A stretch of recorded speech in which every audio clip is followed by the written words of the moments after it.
हरिहंत सिद्ध सूर्य उपाध्याय साधु सर्व अर्थ के प्रकाशी मांगलिक तिनको स्वरूप जाने राग से वही जो भक्ति काय को नमाई स्तुति हो। धन्य धन्य तिन काज सब आज भये कर जोड़े बारे बारे वंदना हमारी है। मंगल कल्याण सुख ऐसो हम चाहते हैं। ओ मेरी ऐसी दशा जैसी तुम धारी है। ओ मेरी ऐसी दशा जैसी तुम धारी है। ओ मेरी ऐसी दशा जैसी तुम धारी है।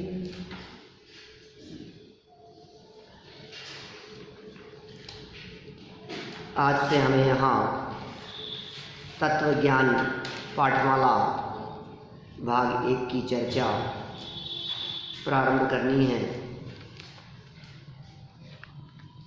बालबोध पाठमाला के 3 भाग और वीतराग विज्ञान पाठमाला के 3, इस तरह 6 भागों की चर्चा लगभग 6 महीने में हम कर चुके हैं। और अब आगे इस तत्वज्ञान पाठमाला भाग 1 में बहुत सुंदर और मार्मिक विषय हैं, जिनमें 7 तत्व संबंधी भूलों की चर्चा भी होगी, लक्षण लक्षणाभास की चर्चा भी होगी, ज्ञानी श्रावक की 11 प्रतिमाओं की चर्चा भी होगी, सच्चा सुख कहाँ है, 5 भाव जो कि दार्शनिक सुंदर विषय है, 4 अभाव, ये सब चर्चाएं यहाँ होने वाली है। प्रथमानुयोग की दृष्टि से 5 पांडवों की चर्चा यहाँ करेंगे। पिछले भाग में हम रामचंद्र जी के जीवन की चर्चा रवि शेणाचार्य के अनुसार कर चुके, पद्म पुराण के अनुसार कर चुके, और ये हरिवंश पुराण के अनुसार 5 पांडवों की चर्चा भी होगी। और पहला ही पाठ दिया है सीमंदर भगवान। सीमंदर भगवान की पूजन है। हम पूजन से ही बात यहाँ प्रारंभ करते हैं। पाठ 1 श्री सीमंदर पूजन। देखिए पूजन की पंक्तियाँ पढ़िए। बहुत मार्मिक पूजन है, बहुत सुंदर है और मज़ा आएगा। धुन भी बहुत अच्छी है और शब्द संचय भी बहुत सुंदर हुए हैं। सीमंदर भगवान बोलिए। सीमंदर भगवान कर सीमित निज ज्ञान को प्रगट्यो पूर्ण ज्ञान, प्रगट्यो पूर्ण ज्ञान वीर दर्शन सुखधारी, समय सार अविकार विमल चैतन्य विहारी।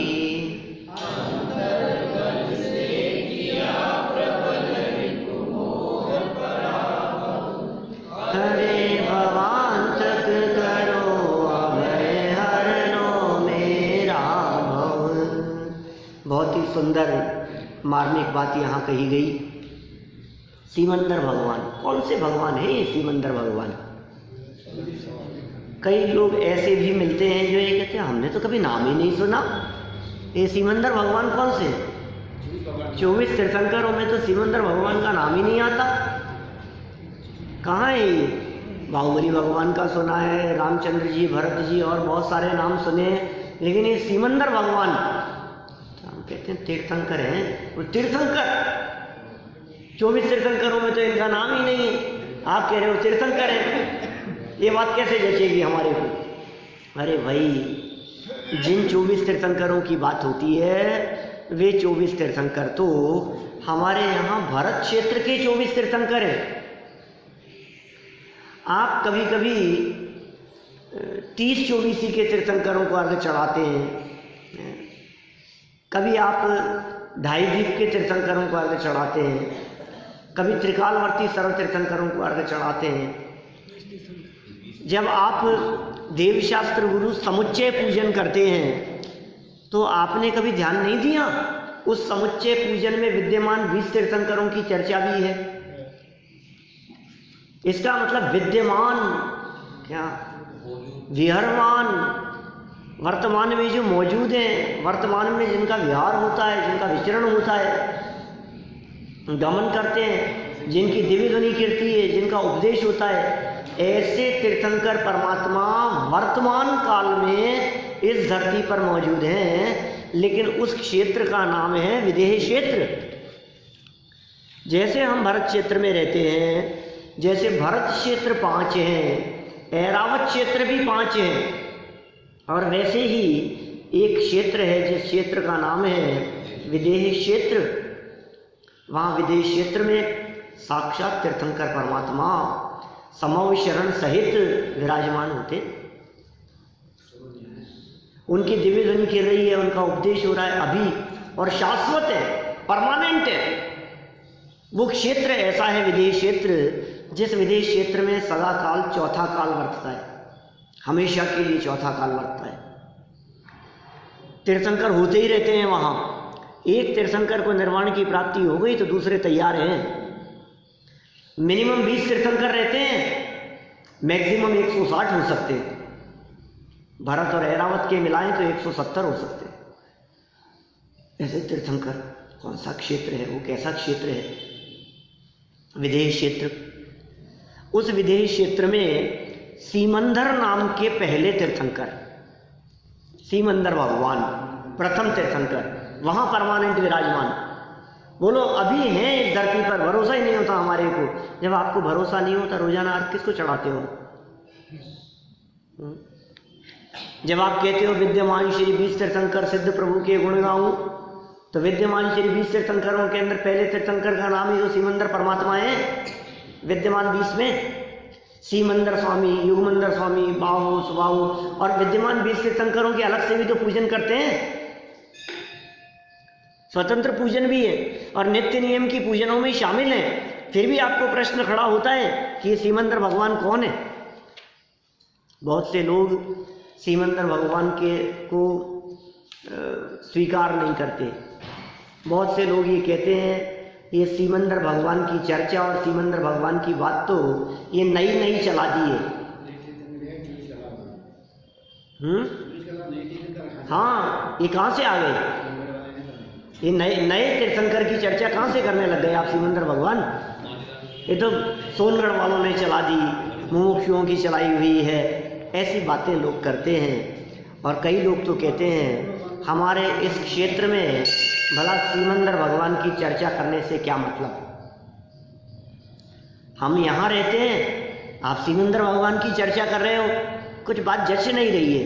भरत क्षेत्र के 24 तीर्थंकर कम हैं क्या जो सीमंदर भगवान की चर्चा करते हैं? लेकिन भाई ये भी तीर्थंकर हैं, साक्षात विराजमान हैं। और सबसे अधिक महिमा की बात तो ये है कि इन सीमंदर भगवान की दिव्य ध्वनि सुनने के लिए हमारे भरत क्षेत्र के महान समर्थ आचार्य कुंदकुंद स्वामी विदेह क्षेत्र जाकर के आए थे। आचार्य कुंदकुंद स्वामी साक्षात सदेह देह सहित विदेह क्षेत्र गए थे और सीमंदर भगवान की दिव्य ध्वनि सुनकर के आए थे। हाँ, पूज्यपाद आचार्य भी गए थे।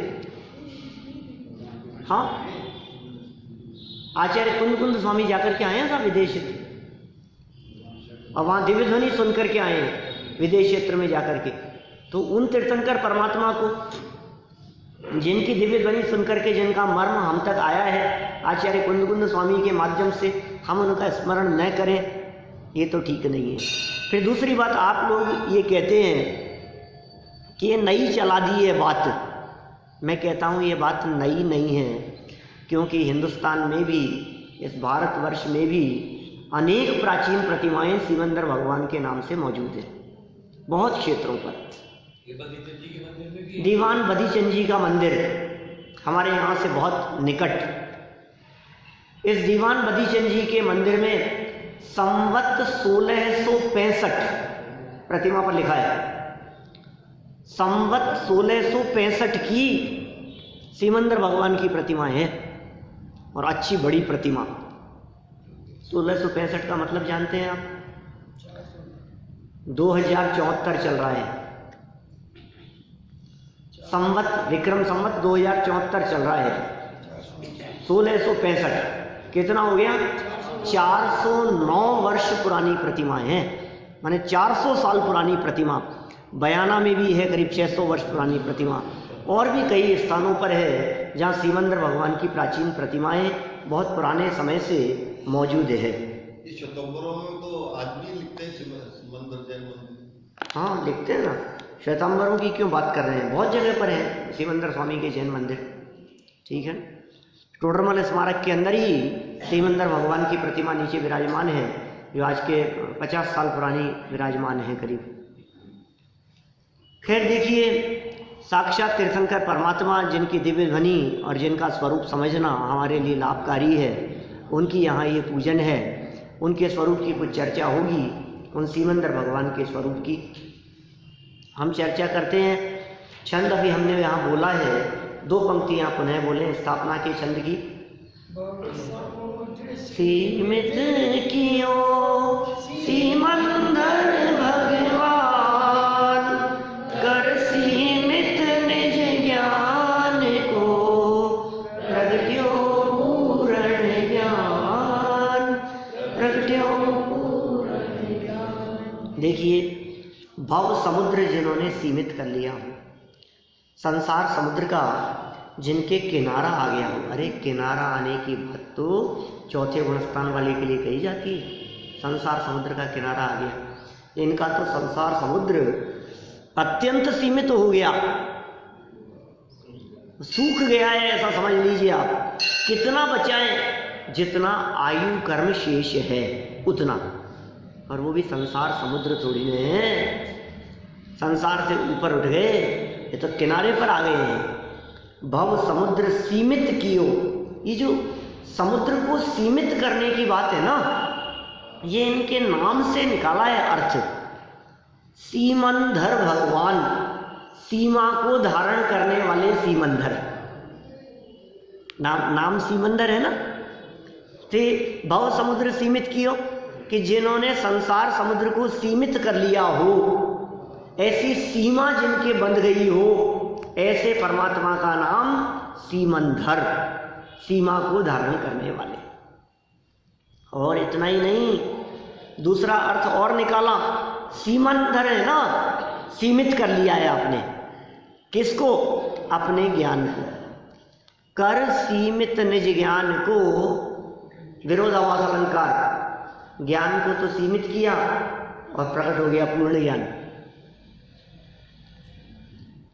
अपने ज्ञान को समेटने की बात है भाई। जगत का यह स्वरूप है, संसारी जीवों का, छद्मस्त जीवों की ये कमजोरी है कि जब वे जगत के पदार्थों को जानना चाहते हैं, एक पदार्थ को जानते हैं और दूसरा छूट जाता है। जितना फैलते हैं उतना ही ज्ञान सीमित, ज्ञान को फैला फैला करके पूर्ण ज्ञान प्राप्त नहीं किया जा सकता है। कुल मिलाकर के बात ये है, ऐसा नहीं हो सकता हम इसको भी जान लें, इसको भी जान लें, उसको भी जान लें, इधर उधर सब जान लिया हमने तो केवल ज्ञान हो जाएगा सब हमारे को। जान ही नहीं सकता, थोड़ा थोड़ा करके सब कुछ नहीं जान सकता। तो क्या किया सीमंदर स्वामी ने? अपने ज्ञान को सीमित किया। और ज्ञान सीमित करने से क्या हुआ? कहाँ सीमित किया उन्होंने ज्ञान? समेट लिया अपने ज्ञान। देखो, पूर्ण ज्ञान प्रकट करने की विधि यहाँ बतला रहे हैं, केवल ज्ञान प्रकट करने की विधि बतला रहे हैं। केवल ज्ञान प्रकट करने की विधि क्या है? ज्ञान को अपने में समेट लेना, ये विधि है। भगवान बनने का रास्ता भी यही है। हम लोग स्वाध्याय करते हैं, हम लोग पढ़ते हैं, शास्त्रों को पढ़ते हैं, आगम अभ्यास करते हैं, बहुत बातों को जानने में अपने उपयोग को लगाते हैं। उसको जान लिया, उसको बहुत बातों को जानने में उपयोग को दौड़ाते हैं। अब ये कह रहे हैं कि आप जो सब जान रहे हो ना, पहले तो ज्ञान को फैलाओ जानने में। आत्मा कैसा है, आत्मा का क्या स्वरूप है, 6 द्रव्य कैसे हैं, 7 तत्व कैसे हैं, ऐसे जानने में अपन ने अपने ज्ञान को फैलाया। अब लेकिन यदि ये ज्ञान फैला रहेगा ना, तो आपको सच्चा सुख नहीं मिलेगा। यदि ज्ञान का फैलाव रहेगा तो आप पूर्ण ज्ञान और पूर्ण सुख की प्राप्ति नहीं कर सकते। तो क्या करना पड़ेगा? बोले पहले तो फैलाओ और फिर सब ज्ञान को समेट करके अपने में लगा दो। सीमित करो ज्ञान को, समेटो। ये समेटना बहुत इंपॉर्टेंट है। समेटे बिना काम पूरा नहीं होता है। कि साहब जब समेटना ही है तो फैलाने की क्यों कहते हो? फैलाना तो पड़ेगा ही, बिना फैलाए किसे समेटेगा? पहले आत्मा में ज्ञान, दर्शन, सुख, वीर आदि गुण, उसके धर्म, उसकी योग्यताएं, उसकी शक्तियां, उसकी सामर्थ्य, अपनी सामर्थ्य, इन सब बातों को हमने शास्त्र के आधार से जाना, भेद किए ना, ज्ञान को फैलाया। अब समेटो उसको। कि साहब समेटना ही था तो फैलाए क्यों? फैलाएगा नहीं तो जानकारी नहीं होगी, जान नहीं पाएगा। तो अब जान तो लिया कि नहीं, समेटेगा नहीं तो अनुभव नहीं होगा। समझ में आ रही है बात? भोजन बनाते हैं तो किचन फैलाते हैं कि नहीं? किचन बनाते हैं, फैलाते हैं उसको। किचन में सारे सामान सब एक एक परात निकालेंगे, बर्तन निकालेंगे, मसाले निकालेंगे, सब्जियां, आटा, ये वो सब। और फिर क्या करते हैं लास्ट में? फैले रहने देते हैं कि समेटते हैं उनको। काम पूरा हो जाने पर समेट देते हैं। पर यही काम है, यहाँ भी यही करना है। यदि आप लोग ऐसा करते हैं तो आप लोगों को बहुत अभ्यास है ये काम करने का। इसलिए आप लोगों के लिए आत्मानुभूति बहुत सरल है, क्योंकि आपको फैलाना और समेटना आता है। जिनको फैलाना, आप दुकान फैलाते हैं ना, सुबह खोलते ही पहले सारे सामान निकालेंगे, कुर्सियाँ निकालेंगे, बाहर निकालेंगे, टेबल कुर्सी ये वो सामान सब फैला दिया। और फिर लास्ट में क्या करते हैं? सब समेट देते हैं। तो फैलाना और समेटना, सिमंदर भगवान ने भी क्या किया? भगवान बनने के पहले अपने ज्ञान को फैलाया और फिर फैला करके क्या किया? अब समझ लिया। अब समझ करके ज्ञान को सब तरफ से पर पदार्थों से बंद किया और अपने में सीमित कर लिया, समेट लिया। उसका फल क्या निकला? प्रगट्यो पूर्ण ज्ञान। पूर्ण ज्ञान प्रकट हो गया। क्या? भव समुद्र सीमित कियो सीमंदर भगवान, कर सीमित निज ज्ञान को प्रगट्यो पूर्ण ज्ञान। प्रगट्यो पूर्ण ज्ञान। सीमित करना मतलब समस्त पर पदार्थों से अपने ज्ञान को समेटकर अपने में लगा लेना। फिर क्या हुआ? हाँ, कि जब प्रगट्यो पूर्ण ज्ञान, जब पूर्ण ज्ञान प्रकट हो गया तो ज्ञान, वीर, दर्शन, सुख के धारी हो गए, अनंत चतुष्टय संपन्न हो गए। पूर्ण ज्ञान, प्रगट्यो पूर्ण ज्ञान, ज्ञान भी पूर्ण हो गया। पूर्ण वीर्य, अनंत शक्ति संपन्न हो गए। पूर्ण दर्शन, अनंत दर्शन से युक्त हो गए। और पूर्ण सुखधारी, अनंत सुख के धारी हो गए। ये सिमंदर भगवान। फिर क्या हुआ? समय सार अविकार विमल चैतन्य विहारी। समय सार स्वरूप अविकार, समय सार का अर्थ बतलाया था कल हमने। समय सार स्तुति की चर्चा करते हुए, समय सार मतलब द्रव्य कर्म, भाव कर्म और नौ कर्म से रहित शुद्ध आत्मा। ये समय सार कैसा हो गया? वो अविकार, विमल था। समय सार तो सदा काल से ही अविकार था। समय सार मतलब शुद्ध आत्मा तो अविकारी था। शुद्धात्मा तो सदा से ही निर्मल था, विमल था। चैतन्य विहारी, उसमें विहार करने लगे। आप कहाँ विहार करते हैं? सिमंदर भगवान कहाँ विहार करते हैं? देखो, जनरल सभाओं में ये प्रश्न पूछ करके देखो तो जवाब आएगा विदेह क्षेत्र में विहार करते हैं। चैतन्य मतलब ज्ञान, आत्मा, क्या अपने स्वभाव में विहार करते, चैतन्य विहारी, आत्मा में ही विहार करने वाले, आत्मा में ही विचरण करने वाले। और अंतर बल से आपने जो काम किया चैतन्य में विहार कर, अंतरंग बल से आपने किया बहुत बलवान शत्रु मोह का पराभव। आपने अपने अंतरंग बल से अत्यंत बलवान शत्रु मोह को नष्ट कर दिया। अरे भवांतक, क्या अरे भवांतक सीमंदर स्वामी के लिए उपमा दी है, भवांतक संबोधन है उनके लिए। अरे भवांतक, हे भव का अंत जिनका आ गया हो ऐसे सीमंदर स्वामी, करो अभय, मेरे को भी अभय कर दो और हर लो मेरा भव, और मेरा भी भव हर लिया जाए। अरे भवांतक करो अभय, हर लो मेरा भव, मेरा भी भव हर लिया जाए, मैं भी अभय हो जाऊं, मेरे भी भव का अभाव हो जाए, भव का नाश हो जाए। हे सीमंदर भगवान, आपके समान ही मेरा संसार समुद्र भी सीमित हो जाए, मेरे भव का भी किनारा आ जाए। हे भवांतक, अरे भवांतक, भवांतक शब्द कहाँ से चुन चुन करके लाए हैं। ये पूरी पूजन इसी तरह की है जिस पूजन में आपको बहुत साहित्यिक अलंकारिक शब्दों से सामना होगा, मजा आएगा। उन शब्दों को पढ़कर सुनकर के ही चित्त प्रफुल्लित हो जाता है, आनंदित हो जाता है।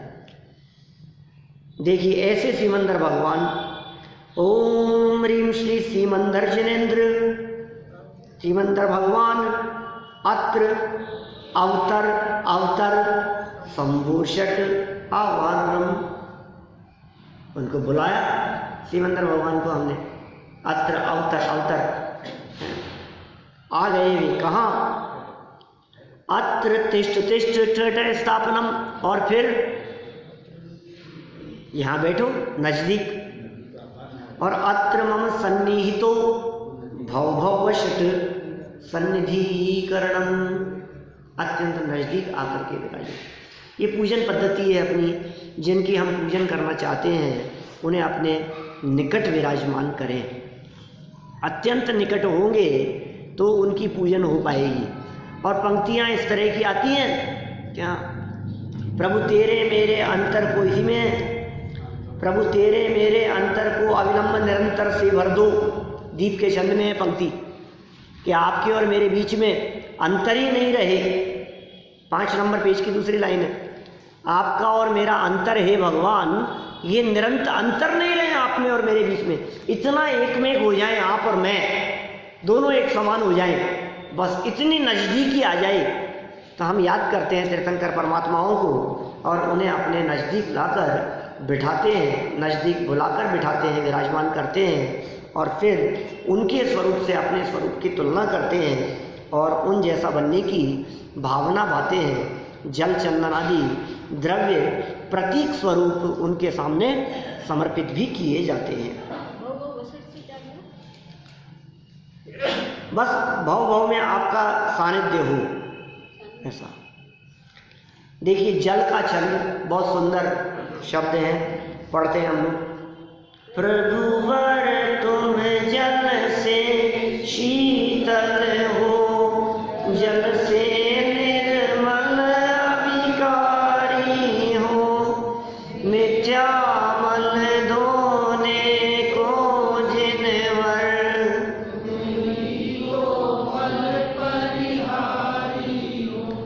तुम सम्यक ज्ञान जलोदधि हो,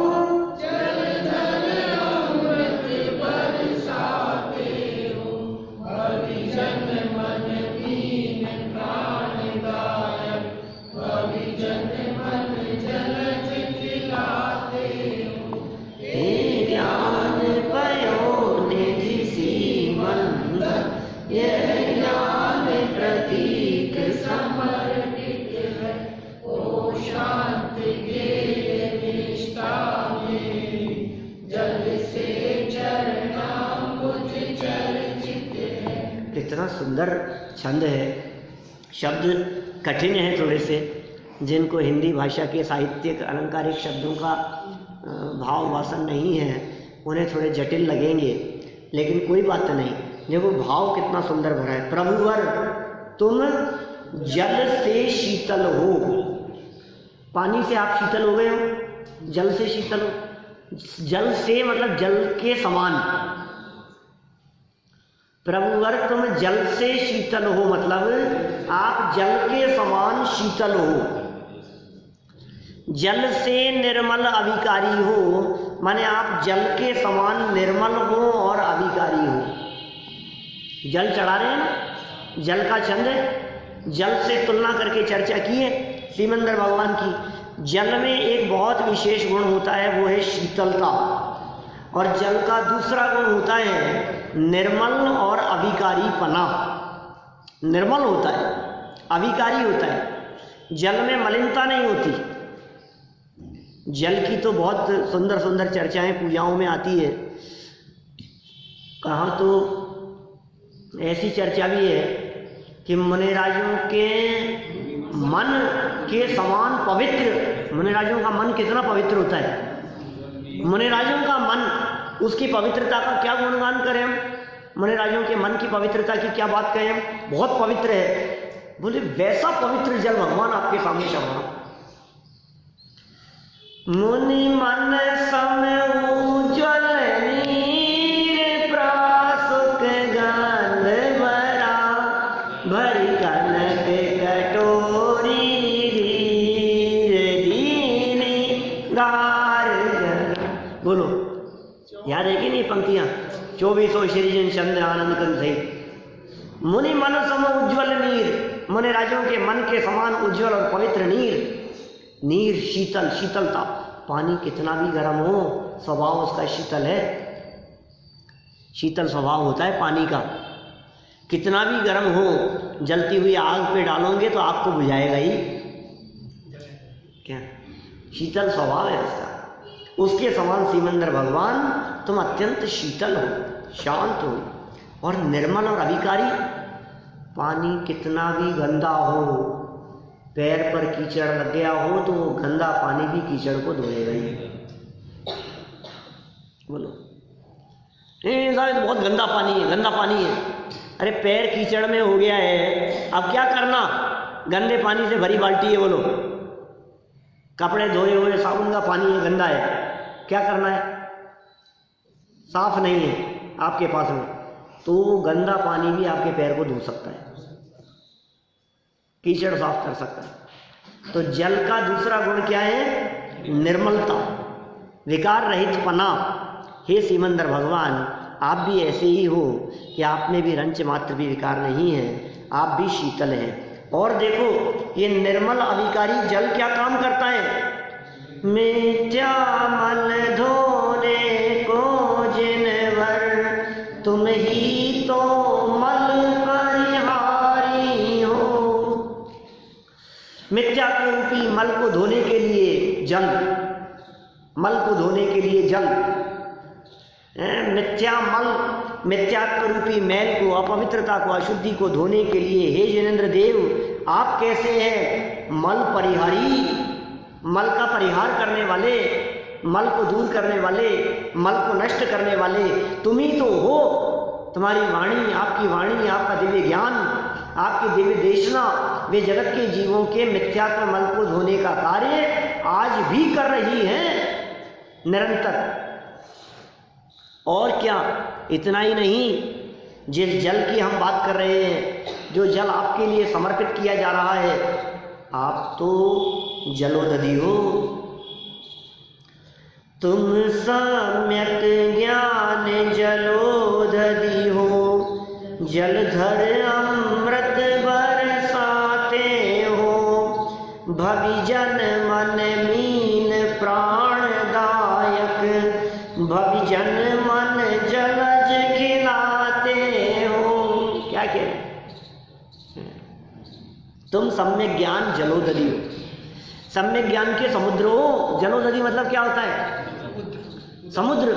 जल उदधि, उदधि मतलब समुद्र, जलोदधि जल के समुद्र। शब्दों के अर्थ स्पष्ट होने चाहिए, शब्दार्थ अपने उपयोग में ख्याल में आने चाहिए। फिर पूजन करना कल इसकी सीमंदर भगवान की, तो मजा आएगा आपको। तुम कैसे हो? सम्यक ज्ञान रूपी समुद्र हो, जलोदधि हो। और एक तरफ तो आप जल के समुद्र हो और दूसरी तरफ आप जल से भरे हुए बादल हो। जल, कौन सा जल? सम्यक ज्ञान रूपी जल, पूर्ण ज्ञान रूपी जलोदधि। हमारा तो थोड़ा सा ज्ञान है, आप तो ज्ञान के समुद्र हो। और जलधर माने बादलों की यदि बात करें तो अमृत बरसाते हो, वही जल बरसाते हो। आप सम्यक ज्ञान से युक्त हैं, आप ज्ञान के भंडार हैं, आप में पूर्ण ज्ञान और केवल ज्ञान भरा है। और जब आपके मुखारविंद से बरसात होती है तो उस बरसात में उन शब्दों के माध्यम से अमृत बरसता है, अमृत जल बरसाते हो। और सुनो कैसे जल जल की चर्चा कर रहे हैं। भव्य, अभी ये जो जल के जो समुद्र होते हैं, जल की जो नदियाँ होती है, जल के जो सरोवर होते हैं, उनमें मछलियाँ होती हैं। मीन मतलब होता है मछली, मछलियाँ होती हैं। समुद्रों में भी बड़े बड़े मछलियाँ वगैरह, महामच्छ वगैरह समुद्रों के अंदर पाए जाते हैं ऐसे सब। तो जब इनके लिए सीमंदर भगवान के लिए जलोदधि शब्द का प्रयोग किया, आप तो महासमुद्र जैसे हो और मैं कैसा हूं? मछली के समान हूं, छोटा सा। क्या कह रहे हैं? भविजन मन मीन प्राणदायक, भविजन मन जलज खिलाते हो। आप क्या करते हैं? भव्य जीवों रूपी मन, जगत में जितने भव्य जीव हैं उनके मन जो कि मीन मछली के समान है, उसके प्राणदायक हो। मछली कहाँ जिंदा रहती है? मछली पानी में जिंदा रहती है ना, और आप समुद्र हो। और भव्य जीवों का मन मछली के समान है, उसको प्राण देने वाले यदि कोई है तो आप हैं। माने आपके दिव्य ज्ञान, आपकी दिव्य वाणी से जगत के भव्य जीव जीवित हैं। जगत के भव्य जीवों में प्राण फूंकने का काम यह आपकी दिव्य वाणी करती है।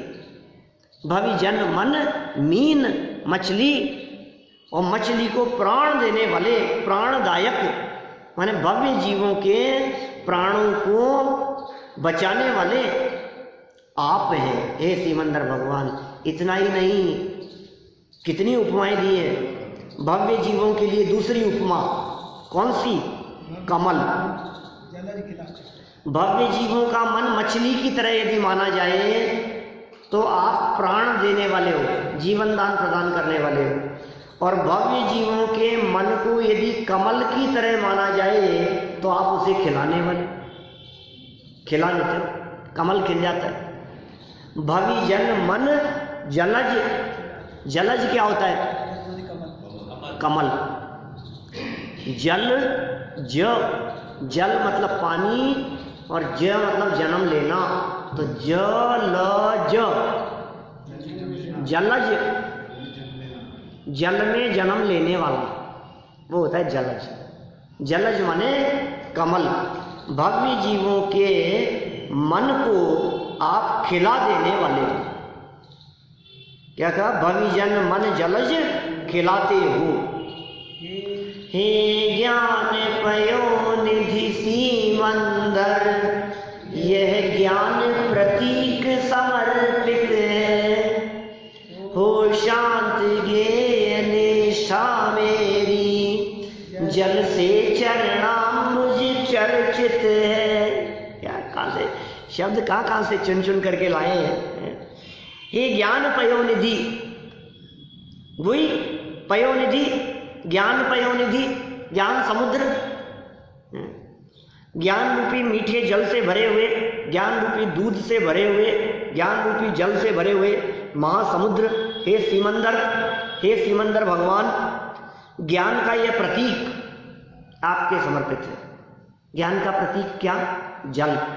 जल से तुलना कर रहे हैं ना, इस जल को हमने ज्ञान का प्रतीक बना दिया। सम्यक ज्ञान ज्ञान का प्रतीक है।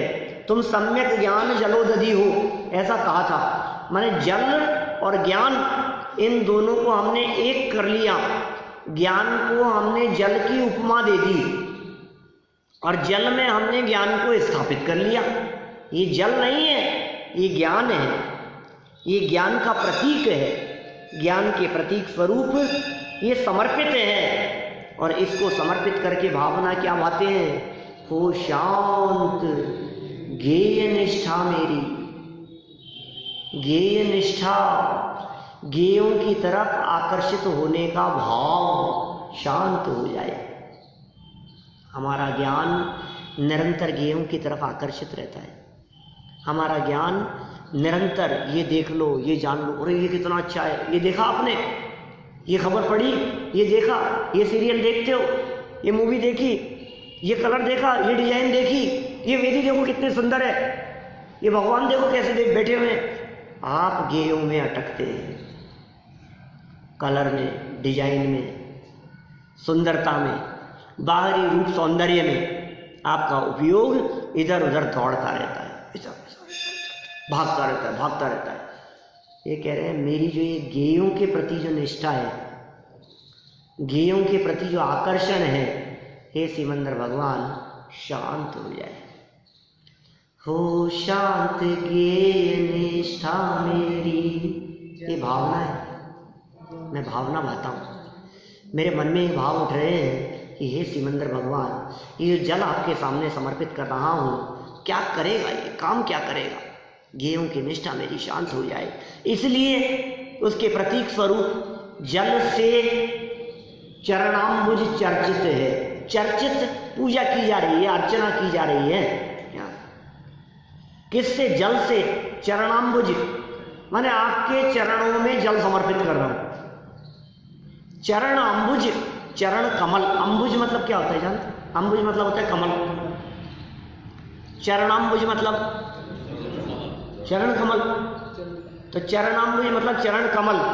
चरणों के लिए कमल शब्द का प्रयोग क्यों करते हैं? क्योंकि चरण कमल जैसे दिखते हैं।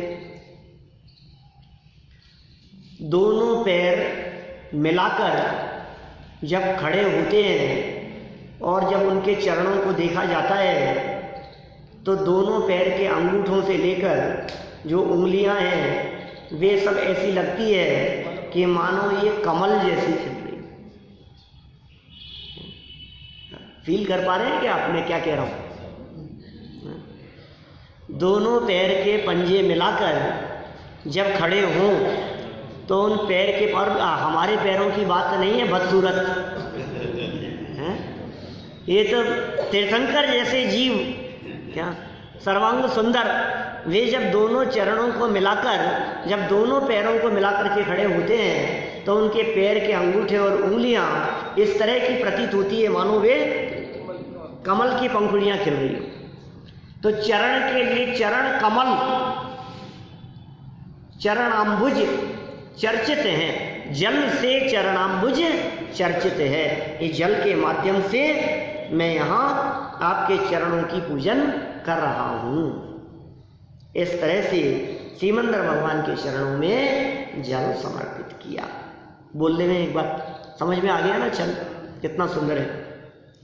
प्रभुवर तुम जल से शीतल हो, जल से निर्मल अभिकारी हो, मिथ्या मल धोने को जिनवर, तुम ही तो मल परिहारी हो।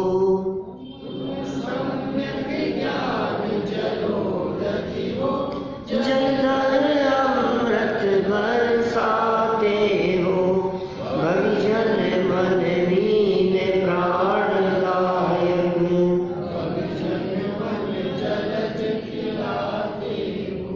हे ज्ञान पयो विधि सीमंदर,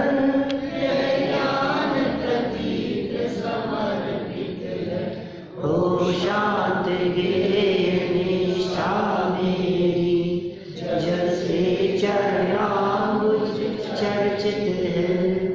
ओम ह्रीं श्री सिमंदर जनेन्द्राय जय जरा मृत्यु विनाशनाय जलम निर्वपामीति स्वाहा। चलिए एक छंद और लेते हैं, 5 मिनट है अपने पास में। चंदन चंदन सम चंद्र वदन जिनवर, तुम चंद्र किरण से सुख करो, भक्ताप निकंदन हे प्रभुवर, सचमुच तुम ही भव दुख हरो। चल रहा हमारा अंतस्तल, प्रभु इच्छाओं की ज्वाला से, यह शांत न होगा हे प्रभुवर, विषयों की मधुशाला से।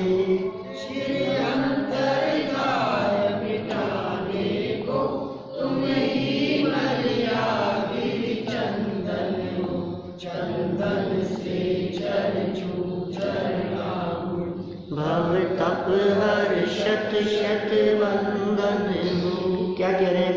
चंदन के समान चंद्र बदन, बदन मतलब होता है मुख, वदन माने मुख।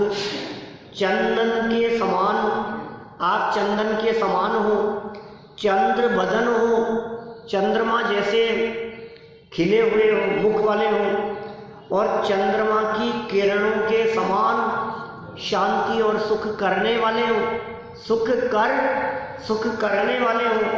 चंद्र किरण से माने चंद्रमा की किरणों के समान सुख करने वाले हो, भव के ताप को निकंदन दूर करने वाले हो।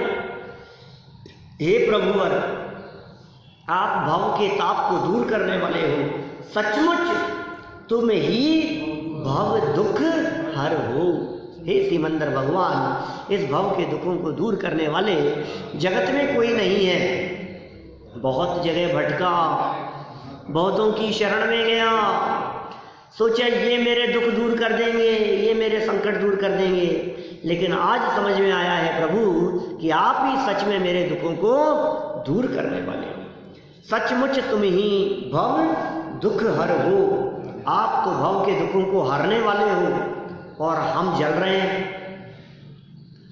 आप तो शीतलता प्रदान करने वाले हो, और यहाँ आग लग रही है कि कहाँ, कि मन जल रहा है, दिल जल रहा है, हृदय जल रहा है, अंतरंग में विषय कषायों की ज्वालाओं में दग्ध है, जल रहे हैं। जल रहा हमारा अंतस्थल, हे सिमंदर भगवान, हमारा अंतरंग जल रहा है। किससे? प्रभु इच्छाओं की इच्छा ज्वालाओं से। ये मिल जाए, ये मिल जाए, काश ऐसा हो जाए, ये प्राप्त हो जाए तो बहुत अच्छा रहेगा, ये चीज़ मिल जाए, ये तो मुझे चाहिए, बस ये तो मुझे चाहिए। कब मिलेगी ये चीज़? अरे तू कहाँ जल रहा है? इच्छाओं की ज्वालाओं में जल रहा हमारा अंतस्थल। अच्छा मकान होना चाहिए, अच्छी गाड़ी होनी चाहिए, अच्छा मोबाइल होना चाहिए, अच्छे कपड़े होने चाहिए, ये सेट मुझे चाहिए, ऐसा मुझे चाहिए, यहाँ हमारा घर होना चाहिए। कितना जले जा रहा है अंदर इच्छाओं से।